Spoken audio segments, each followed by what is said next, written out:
Oke, baik, kali ini kita akan membahas tentang percobaan Melde. Nah, percobaan Melde ini dilakukan oleh Franz Melde dulu ya, orang Jerman. Dia berusaha untuk menghitung atau dia ingin mengetahui bagaimana kecepatan bunyi yang terjadi pada sebuah senar atau pada kawat. Ya. Jadi ketika kawat itu berbunyi, ketika senar itu dipetik, nah, dia kan mengeluarkan bunyi ya. Nah, tentu saja bunyi itu memiliki kecepatan. Nah, si Melde ini mungkin penasaran, kenapa sih kadang-kadang senar itu cepat terdengar dan lambat terdengar, atau dengan ukuran yang berbeda senar itu juga bunyinya berbeda dan kecepatannya juga bisa berbeda, sehingga dia melakukanlah percobaan ini gitu. Jadi prinsipnya percobaan Melde yaitu dia membentangkan kawat yang satu ujungnya diikat, kemudian ujung lainnya diberi beban. Nah, kemudian bebannya diganti-ganti. Kalau bebannya ringan, kan kawatnya itu kendor ya. Kalau bebannya berat, kawatnya itu manteng. Itu mungkin kalau zaman dulu ya seperti itu ya. Untuk memantengkan senar dikasih beban yang berat, untuk mengendorkan senar dikasih beban yang ringan. Tapi kalau sekarang kan sudah ada gitar itu lebih praktis, saya ada puntirannya, ada alat untuk mengencangkan dan mengendorkan. Nah, itu untuk mengatur kecepatan bunyi yang terjadi. Oke, tidak usah bertele-tele ya, kita langsung saja ke ilustrasi dan pembahasan percobaan Melde berikut ini. Nah, ini dia skema dari percobaan Melde ya.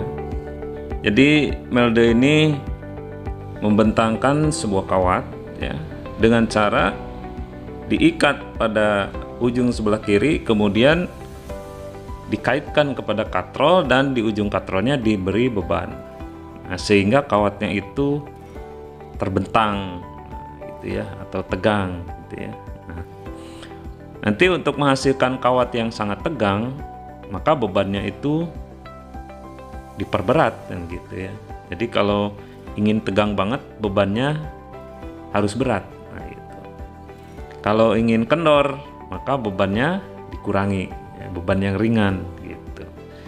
Jadi dia menyediakan atau mempersiapkan beberapa beban ya. Ada beban yang ringan, kemudian sedang, kemudian berat, sangat berat. Jadi dengan berbagai macam berat beban, dia bisa mengencangkan dan mengendorkan senarnya atau kawatnya ini, gitu. Nah, ketika sudah tegang, ya, ketika kawatnya sudah terbentang seperti itu, kemudian si kawatnya itu digetarkan, jadi pakai vibrator, pakai penggetar, gitu ya, sehingga kawatnya bergetar dan berbunyi, gitu. Dia mencoba dengan berbagai ukuran tegangan. Jadi ketika kendor bunyinya bagaimana, ketika tegang bunyinya bagaimana, ketika tidak terlalu tegang bunyinya bagaimana. Jadi dia mencoba membunyikan atau menggetarkan senarnya dengan berbagai macam tegangan yang berbeda-beda. Nah, ternyata hasilnya berbeda-beda ya, nanti bisa kelihatan dari persamaannya ya. Kemudian dia juga mengganti kawat. Nah, nanti dia pakai kawat yang kecil, kemudian pakai kawat yang agak besar, yang sedang, kemudian dia pakai kawat yang besar. Nah, bagaimana pengaruhnya terhadap kecepatan bunyinya? Nah, juga nanti kawatnya diganti-ganti dengan berbagai macam ukuran. Nah, gitu. Jadi dari diganti-gantinya beban, nah itu akan mengganti kepada ketegangannya. Kemudian diganti lagi ukurannya, gitu ya. Kemudian diganti lagi panjangnya. Panjangnya itu berarti penggetarnya didekatkan ke katrol sehingga panjangnya menjadi pendek. Panjang menjadi pendek ya. Pokoknya untuk memendekkan senar ini, kawat ini, maka dia katrolnya dideketin ke penggetarnya, atau penggetarnya didekatkan ke katrol sehingga kawatnya kan pendek. Untuk memperpanjang kawat, penggetarnya dijauhin dari katrol. Nah, gitu. Jadi dengan kawat yang pendek kemudian digetarkan, itu akan berbeda bunyinya dengan kawat yang panjang. Nah, gitu. Sama aja kalau kita main gitar juga kita pijit agak jauh dengan pijit agak dekat dengan pangkal gitar itu kan bunyinya akan berbeda gitu. Nah, untuk menghasilkan ketegangannya juga di gitar itu kan ada puntirannya di ujung. Bagaimana untuk mengendorkan, bagaimana untuk menegangkan, itu maksudnya untuk menciptakan suara yang berbeda seperti itu. Ya, ya jadi langkah kerja dari percobaan melde itu ya seperti ini. Jadi dia membentangkan kawat dengan diikat di salah satu ujungnya dan di ujung lainnya diberi beban, kemudian digetarkan. Nah, dan kemudian ukuran kawatnya digonta-ganti dan tegangannya juga digonta-ganti gitu. Kemudian panjang kawatnya juga diganti ya, dipendekin, dijauhin gitu. Nah, setelah percobaan ini selesai, diulang-ulang dengan keadaan yang berbeda, dengan ukuran dan beban yang berbeda. Jadi si melde ini menemukan satu postulat ya, menemukan satu kesimpulan. Hasil dari percobaan melde adalah seperti ini. Nah, ini dia hasilnya, kesimpulan dari percobaan melde. Berdasarkan percobaan yang sudah dilakukan tersebut, bahwa kecepatan merambat gelombang transversal pada dawai adalah ternyata dawai ini menciptakan gelombang transversal, ujung terikat ya, karena memang ujungnya diikat gitu ya. Apa yang terjadi terhadap kecepatan bunyinya? Nah, ternyata kecepatan bunyi dari dawai ini atau dari kawat ini, satu atau A di sini dikatakan berbanding lurus dengan akar panjang dawai gitu. Jadi kalau panjang dawainya atau kawatnya itu panjang, nah mau kawat mau dawai ini pokoknya ada 3 kata ya. Bisa kawat, bisa dawai, bisa senar ya, itu juga ya maksudnya. Dawai aja sini ya, di sini tulisannya dawai gitu. Dawai teh kawat atau senarnya sarua wae. A berbanding lurus dengan akar panjang dawai. Maksudnya kalau dawainya itu semakin panjang, maka kecepatan bunyinya juga semakin cepat. Itu dari hasil percobaan ini. Kalau pendek kan kalau digetarin hanya tak tak tak tak saja. Kalau agak panjang tring tring tring ya mulai ngencringan gitu. Nah, jadi ternyata kecepatan bunyi yang terjadi pada kawat yang diujikan pada percobaan dawai ini, ketika kawatnya itu atau ketika dawainya itu panjang, ternyata bunyinya lebih nyaring atau bunyinya lebih cepat daripada ketika kawatnya itu dipendekin ya. Itu yang pertama. Jadi berbanding lurus dengan akar panjang dawai, maksudnya semakin panjang dawainya ternyata kecepatan bunyinya semakin cepat. Yang kedua yang B, berbanding terbalik dengan akar massa dawai. Jadi massa dawai ini ya besar kecilnya dawai. Jadi antara senar yang besar dengan senar yang kecil ternyata kalau senarnya besar itu justru akan mengurangi kecepatannya. Makanya kata-katanya berbanding terbalik dengan akar massa dawai. Jadi kalau massanya itu semakin besar, untuk senar yang lebih besar, kecepatan bunyinya ternyata makin kecil. Jadi berbanding terbalik ya. Jadi kalau kawat yang kecil justru bunyinya semakin cepat. Nah, gitu. Kemudian ke kesimpulan berikutnya yang C, berbanding lurus dengan akar gaya tegangan dawai ya. Jadi ini tegangannya. Jadi kalau manteng banget, tegang banget kawatnya itu ternyata bunyinya makin cepat. Kalau kawatnya kendor bunyinya lambat. Nah, itu ternyata kalau kawatnya sangat tegang itu akan menghasilkan kecepatan bunyi yang lebih cepat daripada kawat yang kendor gitu. Nah, kemudian kesimpulan selanjutnya adalah berbanding terbalik dengan akar massa persatuan panjang dawai.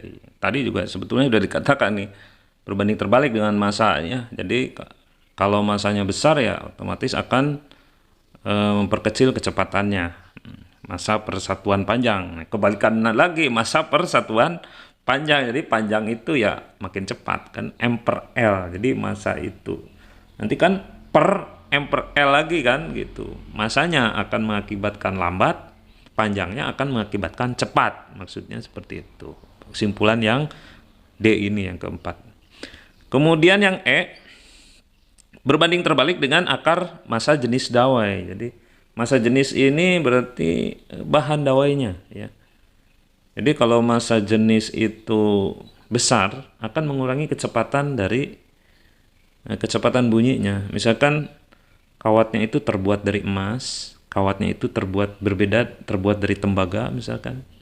Kemudian berbeda lagi terbuat dari kuningan misalkan, terbuat lagi dari besi biasa. Nah, itu adalah jenis-jenis kawatnya. Di senar gitar itu ada yang terbuat dari besi biasa, ada yang terbuat dari tembaga, ada yang terbuat dari emas mungkin ya. Ada yang terbuat dari. Nah, itu adalah massa jenisnya, jenis kawatnya. Jadi bahan kawat yang digunakannya. Nah, itu akan mempengaruhi terhadap kecepatan kawat. Terutama kalau massa jenisnya besar, itu akan mempengaruhi terhadap kecepatan bunyinya yang semakin kecil. Jadi massa jenis yang semakin besar akan mengurangi terhadap kecepatan bunyi yang dihasilkan oleh dawai atau kawat tersebut. Nah, gitu. Itu adalah kesimpulan yang kelima ya. Kemudian yang terakhir adalah kesimpulannya berbanding terbalik dengan akar luas penampang ya. Luas penampang itu ya ukuran besar kecilnya ya, hampir sama dengan massa tadi. Biasanya kan kalau kawat yang besar massanya besar. Tapi tergantung bahannya juga sih ya.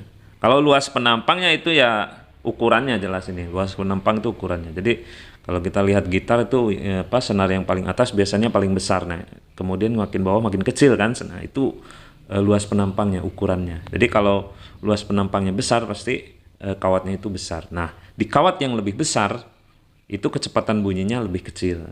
Jadi kawat-kawat yang kecil justru akan lebih cepat terdengar dibanding dengan kawat-kawat yang besar. Nah, gitu. Itu adalah maksud dari kesimpulan yang F yang terakhir ya. Ya, jadi itulah beberapa poin simpulan dari hasil percobaan Melde ini ya. Nah, kata-kata A, B, C, D, E, F itu jika dirangkum dalam kalimat matematika menjadi rumus. Ya. Jadi pernyataan tersebut di atas jika dinyatakan dalam persamaan matematis adalah sebagai berikut. Jadi V sama dengan akar F kali L per M. Atau sama dengan akar F per mu. Nah, mu ini apa tuh? Di bawah keterangannya kan ada. Mu adalah massa persatuan panjang. Jadi L per M-nya diganti dengan mu jadi F per mu. Karena mu itu massa persatuan panjang. Jadi F kali L per M itu sama dengan F per mu. Nah, itu. Nah, akarnya ya akar gitu. Sama dengan akar F per Rho itu. Akar gaya dibagi massa jenisnya. Nah, gitu. Jadi persamaannya di sini ada 3 itu ya. V kecepatan sama dengan akar F kali L per M atau sama dengan akar F per mu atau sama dengan akar F per Rho. Nanti tergantung dari soalnya ya. Yang diketahuinya apa, rumusnya yang dipakai mana gitu ya. Iya, memang tergantung soalnya apa saja yang ada di soal. Kita pakai rumus yang mananya bisa jelas ketika kita sudah jelas menentukan apa yang diketahui di soalnya gitu. Ya itu ya. Untuk pemaparan materi mengenai percobaan Melde ini. Oke, itu ya. Barangkali ada kekeliruan atau apa ya, terlalu cepat menjelaskannya atau kalian kurang paham atau mungkin ada yang langsung paham ya. Mudah-mudahan sih seperti itu. Dan kalau misalkan ada yang kurang paham atau kurang jelas atau ada kata-kata Bapak yang kurang pas gitu, boleh kalian langsung japri ya lewat WA atau lewat Telegram atau kalian komen di bawah ini ya. Apa yang kalian tanyakan atau apa yang kalian perdebatkan boleh ya. Jadi kita diskusi yang positif untuk mencapai pemahaman yang presisi dan lebih baik gitu ya.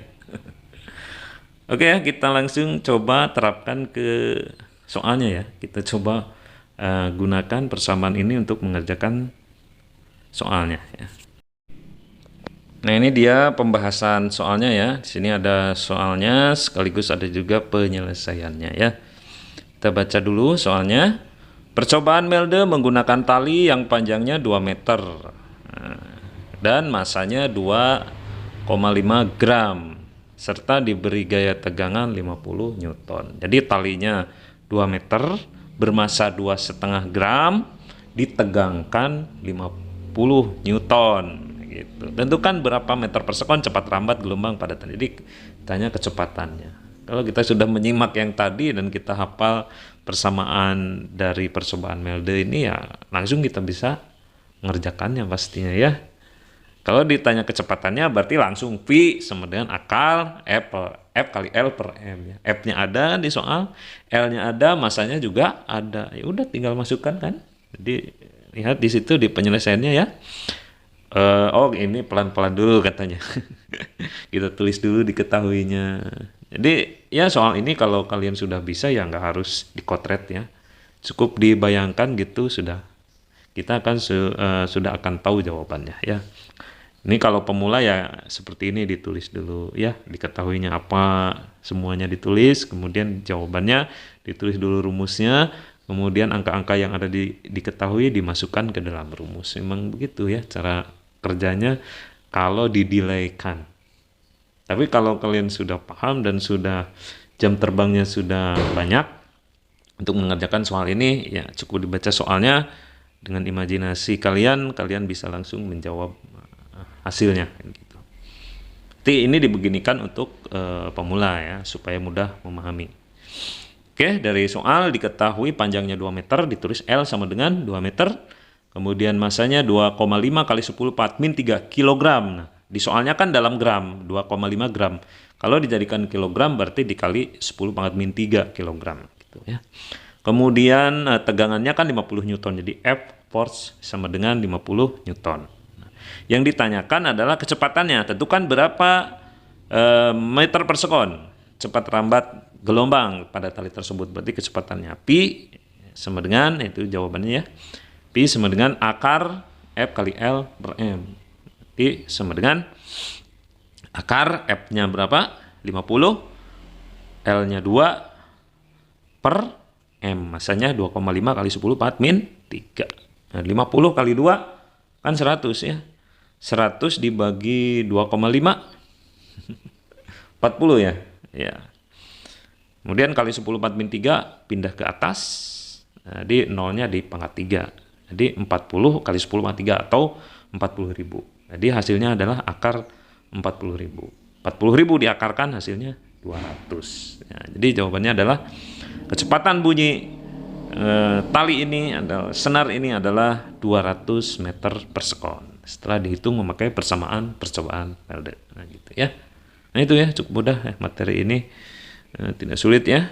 Dan cukup satu soal saja sebagai contoh supaya kalian nanti mudah dalam menyelesaikan soal-soal tugas ini. Nanti ada satu soal ya di lampirannya, coba kalian kerjakan, mudah-mudahan bisa ya.